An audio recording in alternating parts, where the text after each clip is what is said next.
Oke, bismillah. Assalamualaikum warahmatullahi wabarakatuh. Malam ini kita ketemu salah satu lagi pilar dari peradaban yang namanya modern. Malam ini kita ketemu psikologi dengan Sigmund Freud. Jadi ketika ngomong Freud, sebenarnya arahan saya adalah bahwa ada cara berpikir modern yang positivistik, tapi dipakai untuk membahas dunia psikologisnya manusia. Dan itu khas. Beda sama hari ini kan. Asumsi-asumsi psikologis itu kan cair, kontekstual, historis. Tapi di era Freud, cara berpikir bahkan tentang psikisnya manusia itu agak deterministik. Nah, kita lihat seperti apa sih orang modern berpikir tentang rohani. Orang modern yang mulai meminggirkan dunia metafisika, gimana kemudian berpikir tentang rohani yang ini sangat metafisik loh. Psikis itu kan metafisik. Maka saya bawalah malam ini Sigmund Freud. Oke, bismillah, sekarang kita lihat apa yang ada di kepalanya Freud tentang manusia.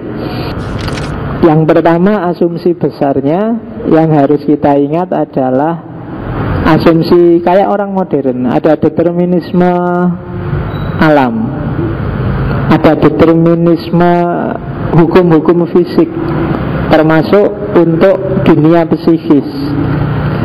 Jadi manusia itu katanya Freud secara umum ditentukan bukan oleh akalnya, bukan oleh imannya, enggak. Dia ditentukan oleh kekuatan irasional yang tidak disadari, motivasi yang tidak disadari, dorongan biologis, dorongan naluri.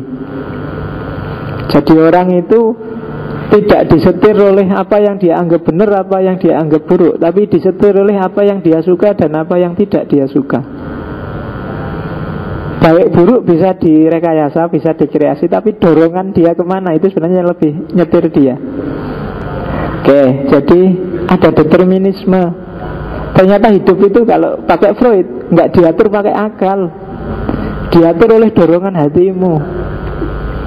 Kamu condong kemana, cenderung kemana. Oke, yang kedua itu hakikatnya manusia.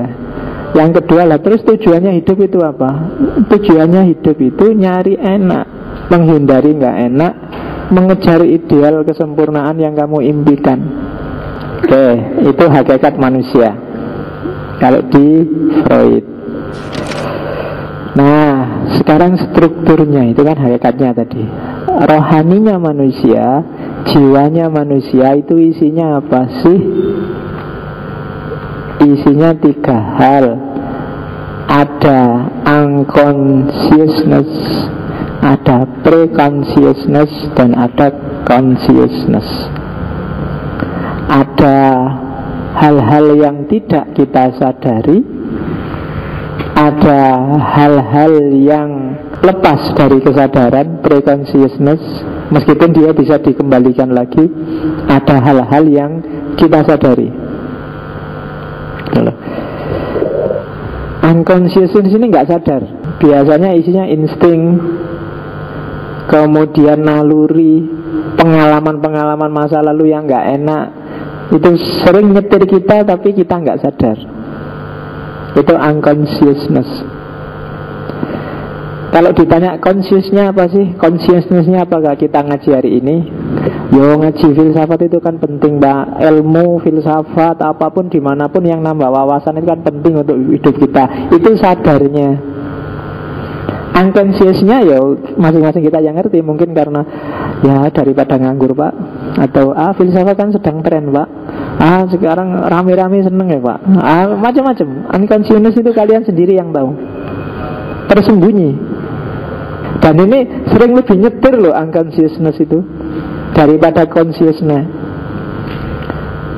Ada dua hal yang sama-sama penting, mesti kamu milih yang sesuai dorongan batinmu yang kamu gak sadari selama ini. Itu unconscious. Ada pre-consciousness, prasadar. Prasadar itu biasanya dulu kamu sadar, sekarang kamu cuekin sudah. Kalau ditampilkan sewaktu-waktu bisa mimpi, ngelamun, kadang-kadang salah ucap, ya kan? Salah ucap itu yo ada sih di pikiranmu, di kesadaranmu, cuma selama ini kamu nggak, ini kamu simpan jangan keluar tapi tiba-tiba dia bisa muncul. Itu biasanya ada di level pre-consciousness. Salah ucap, mimpi itu kan pre-consciousness. Kamu pikir sejak pagi, nah, malamnya keluar sudah di mimpimu. Atau ngelamun, itu pre-consciousness. Kesadaran yang tertunda karena selama ini mungkin kamu represi, kamu taruh, kamu simpan diam-diam. Jadi apa yang ada di bawah sadarmu, apa yang terakumulasi di sana itu yang sering keluar. Itu struktur kejiwaan manusia. Dari sinilah nanti keluar konsep yang legendaris dari Freud, yaitu id, ego, dan superego. Kalau sadar dan tidak sadar itu seperti itu gambarnya. Alam sadar itu yang kamu rasakan saat ini. Kuliah, beli baju, sekarang ada tugas, sekarang harus ngaji, duitku sekarang tinggal berapa, itu kan yang kamu sadari hari ini. Ada yang di bawah sadar. Di bawah sadar mungkin kamu malu, ditolak, disiksa, nggak lulus ujian, punya ayah tiri, macam-macam pengalaman. Biasanya kamu tekan ke bawah sadar. Nah, di antara dua itu ada dunia ambang sadar, pre-consciousness. Jadi batas antara kesadaran dan bawah sadar. Jadi dalam hidup kita tiga hal ini saling, bawah sadar ini karena ditekan terus, sebenarnya dia ingin keluar. Kalau dia nggak keluar bikin kita stres. Jadi diam-diam kita galau tapi nggak sadar. Jangan-jangan itu ada yang dia represi, dia sembunyikan. Nanti keluarnya mesti nggak sengaja. Mungkin lewat salah ucap, salah perilaku. Nanti di belakang ada katarsisnya, ada defense mekanismenya. Tapi kita pahami dulu ini bahwa oh ternyata dunia psikis kita itu ada tiga lapis. Ada yang kita sadari, ada yang tidak kita sadari meskipun sebelumnya kita sadari, ada yang kita coba buang jauh-jauh. Nah itu dunia consciousness, pre-consciousness, dan unconsciousness. Nah ini teorinya Freud yang paling terkenal. Kita pasti pernah dengar ini kan. Ini struktur kepribadian kita. Kalau tadi sifatnya, kalau ini isinya. Jadi jiwa kita itu ada dimensi id atau das es, ada dimensi ego atau das ich, atau dimensi superego, das über ich. Ya, jadi ini bahasa Jerman.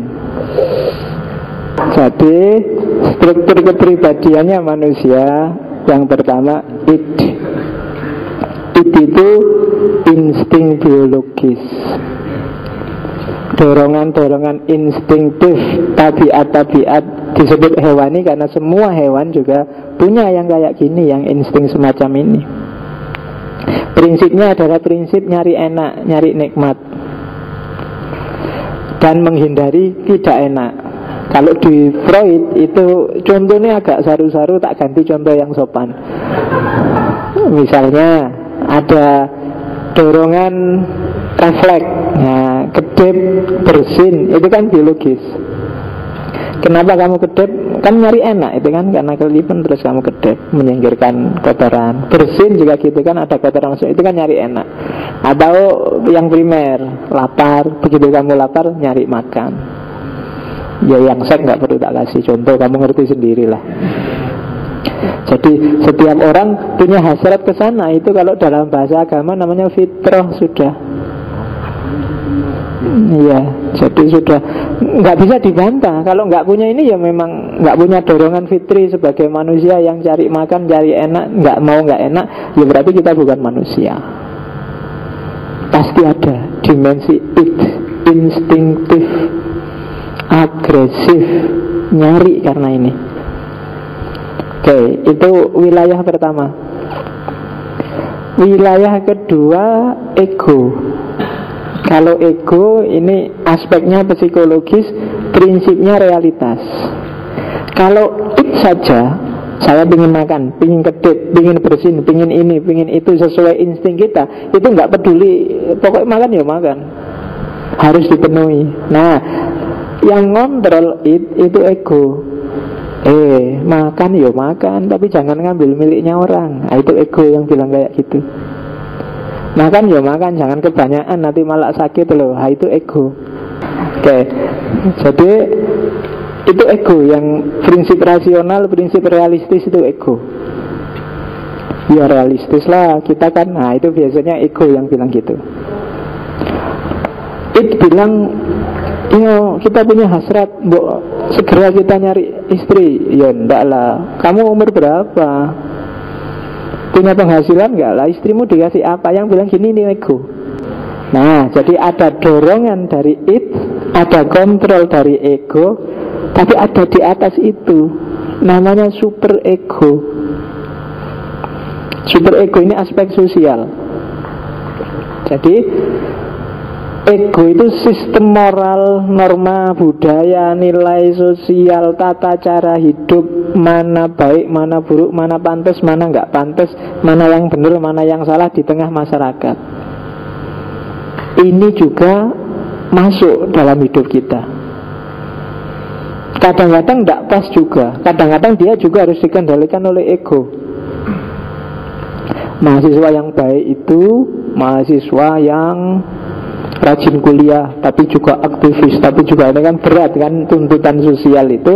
Nah ini saya ingin jadi yang baik kayak gitu Pak. Tapi kan yang meluruskan, mengontrol, mengatur itu ego, kesadaranmu. Iya sih gitu, tapi kan yo tidak bisa segitunya. Nah itu ego yang bilang. Jadi hidup kita itu pertarungan antara tiga hal ini.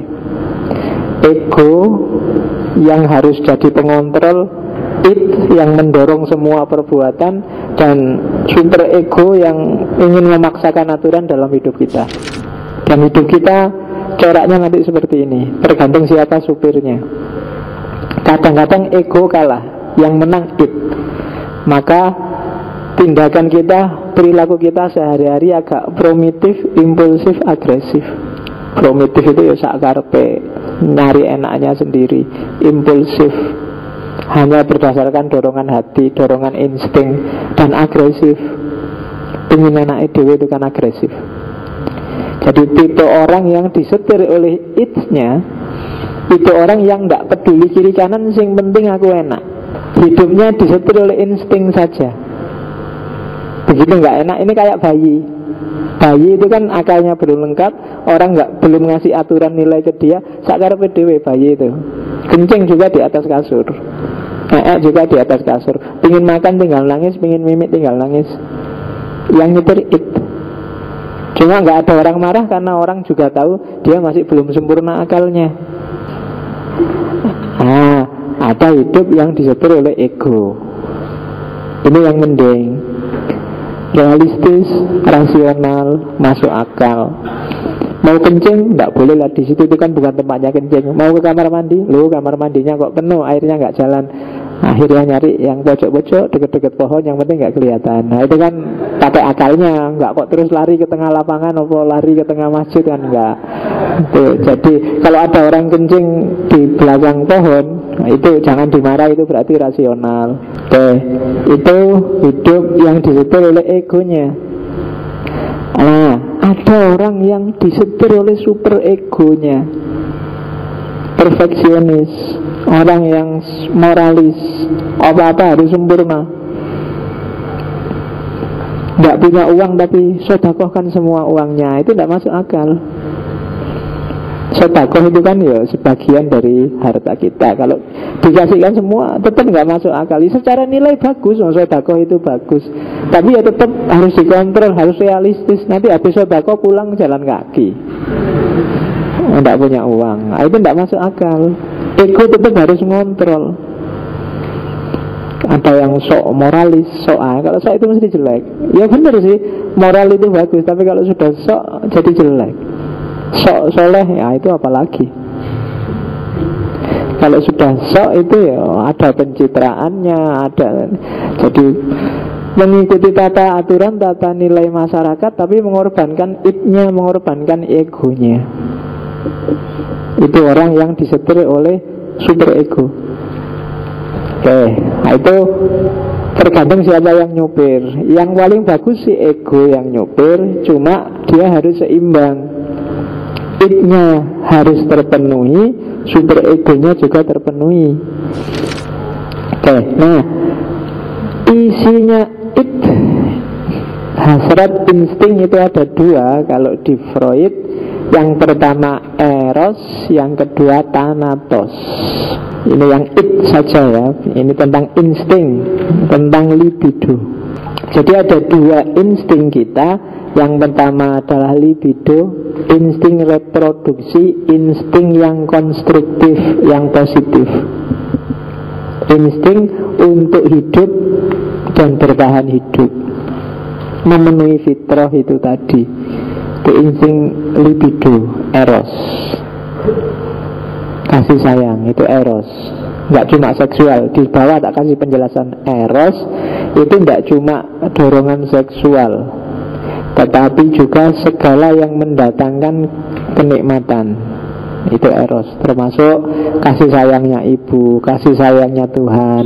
Narsisme, cinta diri itu nggak apa-apa asal nggak berlebihan. Oke, itu eros, dewa cinta dari Yunani. Itu insting yang positif. Tapi di balik itu ada insting yang negatif, namanya thanatos. Insting destruktif, insting agresif. Kalau dalam bahasanya Freud, ini insting kematian. Jadi dalam diri kita ada insting untuk merusak, ada insting untuk menyakiti orang, ada insting, ada itu. Senang lihat temennya susah itu ada. Kita punya sebenarnya potensi untuk kayak gitu. Namanya thanatos. Thanatos ini dewa kematian kalau dari Yunani. Nah, kecenderungan itu adalah insting kematian. Dalam diri kita ada.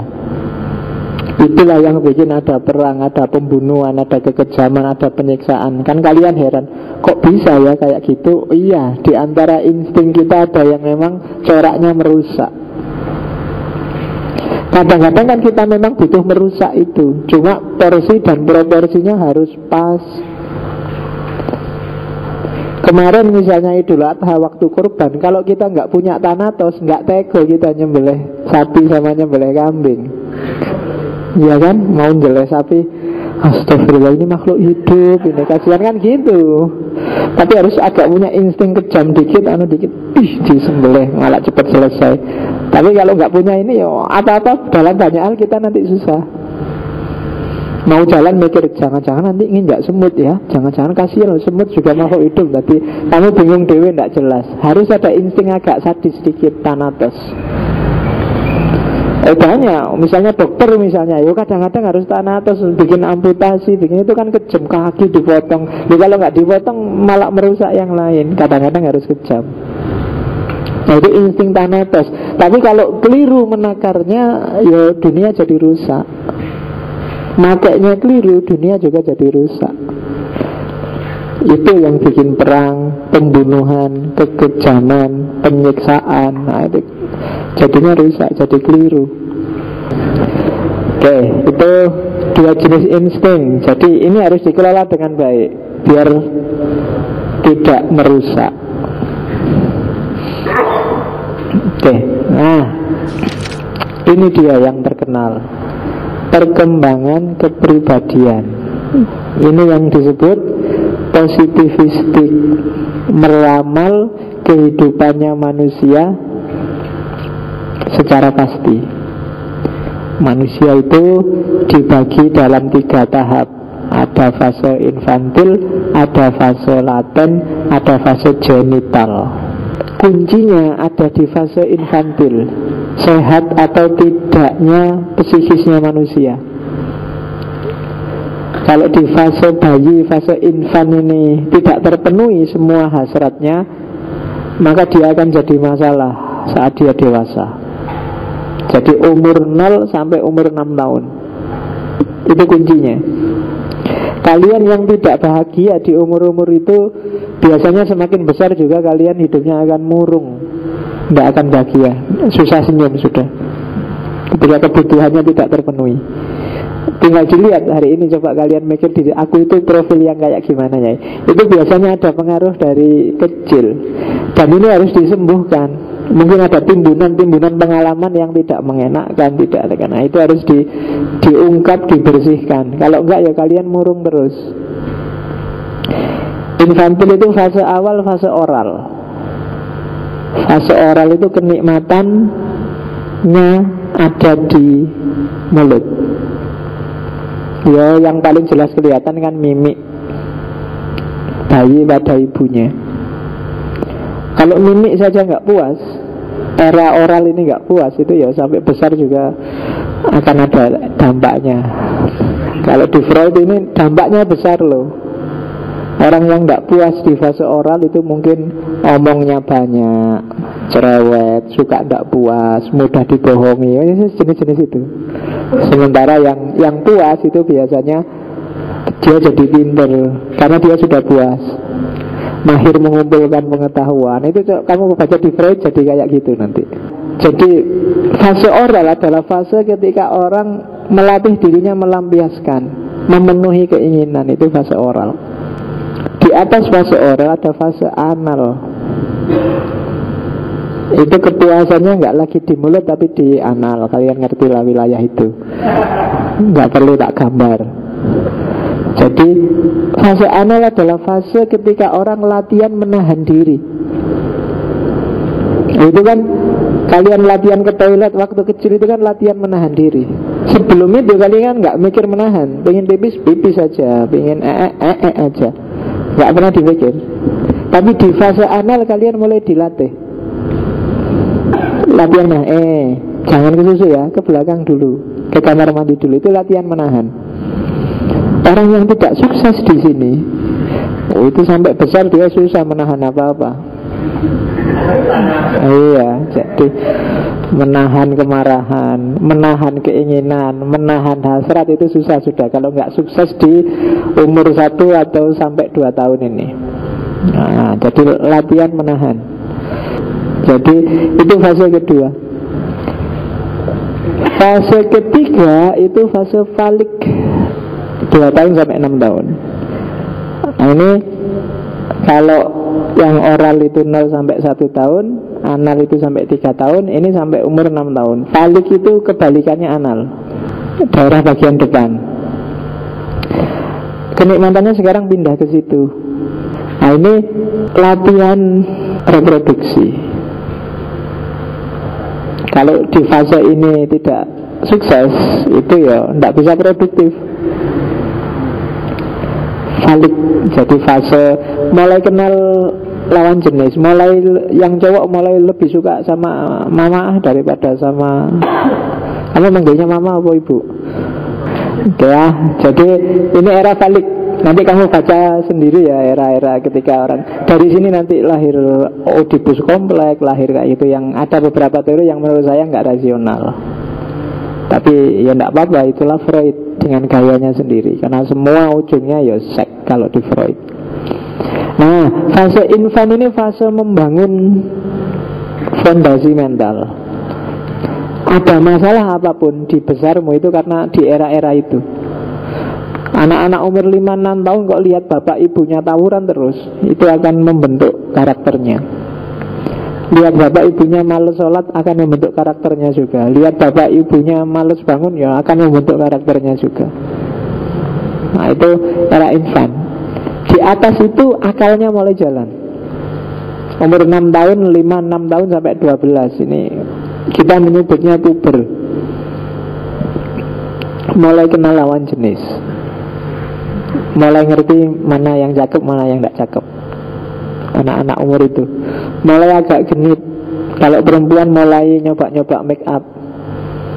Kalau laki-laki kadang-kadang sudah nyampe pada mimpi basah. Akalnya mulai jalan. Di sini ego mulai bermain. Kalau di infan itu id-nya aja yang bermain.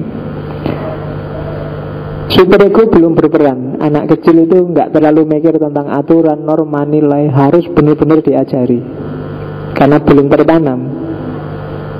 Sopan pada orang tua, menghargai guru itu ditanamkan di era itu tapi belum tertanam. Dia hanya disuruh dan ikut aja.